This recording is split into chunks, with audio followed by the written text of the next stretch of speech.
इतनी देर से साइकिल चला रहा हूँ, अब तो मेरे पैरों ने जवाब दे दिया है। एक काम करता हूँ, थोड़ी देर उस बड़े पेड़ के नीचे बैठकर आराम कर लेता हूँ। फिर दीपक एक बड़े से पेड़ के नीचे बैठकर आराम करने लगता है। देखते ही देखते उसकी आंख लग जाती है।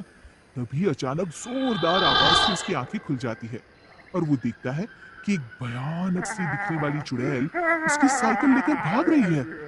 अरे मर गया! अरे ये चुड़ैल तो मेरी साइकिल लेकर भाग रही है। अरे कोई तो मेरी साइकिल बचाओ! फिर एक दिन दो औरतें उस जंगल से गुजर रही होती है। आज तो हमें बाजार से लौटने में बहुत देर हो गई। हाँ, तुमने सही कहा। आज भी अगर मैं देरी से घर पहुंची तो मेरा पति तो बहुत नाराज हो जाएगा।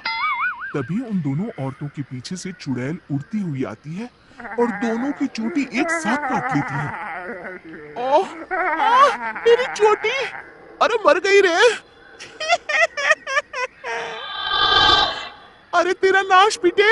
हमारी चोटी काट कर ले गई। अब तो हम किसी को मुंह दिखाने लायक नहीं रहे। तेरा सत्यानाश हो! देखते ही देखते गांव में उस चुड़ैल का डर चारों ओर फैल जाता है। एक दिन रमेश अपनी पत्नी के साथ उस जंगल से गुजरते हुए अपनी पत्नी से कहता है, अरे भाग्यवान, क्या कर रही हो? जरा जल्दी जल्दी पैर चलाओ, रात होने से पहले हमें गांव पहुंचना है। और कितनी तेज चलूं जी? आप तो हर वक्त बस मुझे डांटते ही रहते हैं। तभी वो चुड़ैल उड़ती हुई आती है और रमेश के बाल पकड़कर हवा में उसे उड़ा कर ले जाती है। अरे मर गया रे! अरे चुड़ैल तो मुझे कहाँ लिए जा रही है? अरे कोई तो बचाओ रे! हाय, मेरे पति को चुड़ैल उठा कर ले जा रही है। कोई मेरे पति को बचाओ! चुड़ैल की रोज रोज की इन हरकतों से तंग आकर एक दिन सभी गांव वाले इस समस्या से छुटकारा पाने के लिए मुखिया जी के घर पहुंचते हैं। अरे मुखिया जी, बाहर आइए! तभी मुखिया घर से बाहर आते हैं। अरे क्या बात है भाइयों, आप सभी गांव वाले यहाँ एक साथ क्यों आए हैं? तभी विमला कहती है, अरे क्या बताऊं मुखिया जी, उस जंगल वाली चुड़ैल ने तो मेरी चोटी काट ली। अरे क्या बताऊं मुखिया जी, वो चुड़ैल तो मेरी नई साइकिल लेकर 9-2-11 हो गई। तभी रमेश की पत्नी कहती है, अरे ये तो कुछ भी नहीं है, वो चुड़ैल तो मेरे पति को ही उड़ा कर ले गई। तभी मुखिया कहते हैं, अब आप लोगों से क्या छुपाऊं, वो नाश पीटी चुड़ैल मेरे सर की पगड़ी उड़ाकर ले गई है। मैं भी जंगल से जा रहा था, तभी चुड़ैल उड़ती हुई आई। अब ये पगड़ी मैं पहनूंगी। अरे अरे मेरी पगड़ी! फिर मुखिया जी उदास होकर कहते हैं, मेरी तो कुछ समझ में नहीं आ रहा कि उस चुड़ैल से कैसे छुटकारा पाया जाए। तभी गांव वालों की भीड़ में खड़ा बब्बन मुखिया जी के सामने आकर कहता है, मुखिया जी, आप चिंता न करिए, मैं उस चुड़ैल को ऐसा सबक सिखाऊंगा कि वो जिंदगी भर याद रखेंगी। तभी गिरधारी कहता है, बड़ा आया चुड़ैल को सबक सिखाने। बेटा, अभी तुम्हारा पाला उस चुड़ैल से पड़ा नहीं है। अरे बड़ी बड़ी बातें करना तो आसान है, कुछ करके दिखाओ तो मान्य। तो ठीक है, कल मैं अकेला जंगल में जाऊंगा और उस चुड़ैल का किस्सा हमेशा के लिए खत्म कर दूंगा। फिर अगले दिन बब्बन उस जंगल में पहुंच जाता है और चुड़ैल को आवाज देने लगता है, अरे चुड़ैल दीदी, कहाँ हो तुम? मैं तुम्हारे लिए खुशखबरी लाया हूँ। तभी चुड़ैल बब्बन के सामने आ जाती है।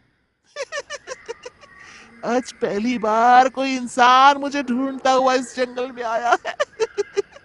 अरे तू कहाँ से आया है और मेरे लिए क्या खुशखबरी लाया है? मेरा नाम बब्बन है और मैं चुड़ैलों के राजमहल से आया हूँ। चुड़ैलों की रानी पूतना ने मुझे यहाँ भेजा है ताकि मैं तुम्हारी परीक्षा ले सकूं, और अगर तुम परीक्षा में पास हो जाती हो तो तुम बाकी चुड़ैलों के साथ उस राजमहल में हमेशा के लिए रह सकती हो। चुड़ैल खुश होकर कहती है, क्या तू सच कह रहा है? मुझे चुड़ैलों के राजमहल में रहने का मौका मिलेगा? अरे अगर ऐसा हो गया तो मजा आ जाएगा।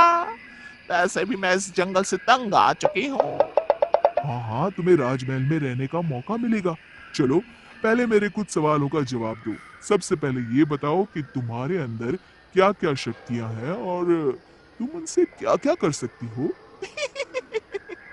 मैं गायब हो सकती हूँ, बड़े बड़े हाथियों को हवा में घुमाकर फेंक सकती हूँ, और इतना ही नहीं, मैं किसी का भी रूप धारण कर सकती हूँ। ये सारी खूबियां तो सभी चुड़ैल में होती है। कुछ और बताओ, जैसे कि क्या तुम अपने शरीर का आकार घटा बढ़ा सकती हो? इसमें कौन सी बड़ी बात है? अगर मैं चाहूं तो अपने शरीर को एक छोटी सी चींटी के जितना छोटा बना सकती हूँ, और अगर मैं चाहूं तो इस बड़े से पेड़ से भी बड़ी बन सकती हूँ। मुझे तुम्हारी बातों पर विश्वास नहीं है। आंखों से देख लूंगा तभी मानूंगा। फिर बब्बन एक कांच की बोतल नीचे जमीन पर रख देता है और उस चुड़ैल से कहता है, चलो ठीक है, अगर तुम इस बोतल के अंदर समा गई तो मैं मान जाऊंगा कि तुम बाकी चुड़ैलों से ज्यादा ताकतवर और गुनी हो। इसमें कौन सी बड़ी बात है? अभी मैं तुम्हें अपना कमाल दिखाती हूँ। फिर देखते ही देखते वो चुड़ैल अपने शरीर को छोटा करके जमीन पर रखी बोतल के अंदर चली जाती है। तभी बब्बन जल्दी से उस बोतल का मुंह ढक्कन से बंद कर देता है। अरे अरे चालाक आदमी, ये क्या किया तूने? बड़ी आई थी राजमहल में रहने वाली। अरे चुड़ैल, आज से ये कांच की बोतल ही तेरा राजमहल है। फिर बब्बन उस बोतल को ले जाकर बहती हुई नदी में फेंक देता है, और इस तरह बब्बन अपनी होशियारी से उस चुड़ैल को सबक सिखाता है। शिक्षा, हिम्मत और होशियारी से दुनिया की बड़ी से बड़ी समस्या पर विजय प्राप्त की जा सकती है। दोस्तों, हमें उम्मीद है कि आपको हमारी ये कहानी पसंद आई होगी। कृपया हमारे चैनल को सब्सक्राइब करें और सभी अपडेट्स के लिए बेल आइकन जरूर दबाएं। और हाँ, वीडियो लाइक और शेयर करना मत भूलिएगा। Bye bye.